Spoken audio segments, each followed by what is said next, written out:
An immigration law nonprofit says a major legal information service they provide is at a standstill after getting a stop work order from federal officials. News 8's Josh Sanchez has more on what the order means and what officials are saying. Josh? Yeah, that's right. The director of the Michigan Immigrant Rights Center tells me the order came Tuesday afternoon. And since that, services around the country have been halted. And they were traditionally funded by federal funds for decades. It's so disappointing to be part of just a blanket order stopping that work.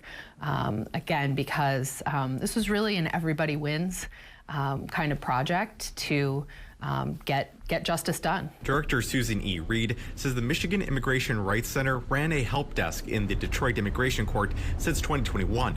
The group says it has helped 4,000 people last year alone navigate things from simple legal forms to translating more complicated documents, something that would otherwise strain federal staff. It's not necessarily appropriate for court staff, nor do court staff have the resources, certainly not the linguistic resources to be able to answer individual questions.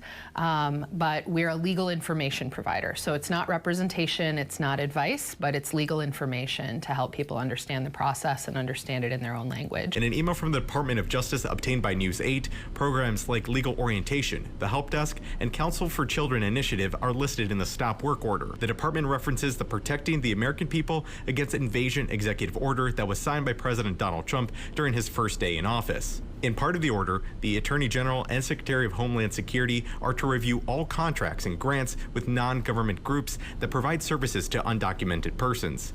The reviews and possible audits aim to see if they conform to immigration law and are free of, quote, waste, fraud, and abuse. In the meantime, national networks and state and local immigration law groups are at a standstill. While government-appointed representation is not available in immigration cases, Reed says many will have to look elsewhere while the help desk is shuttered.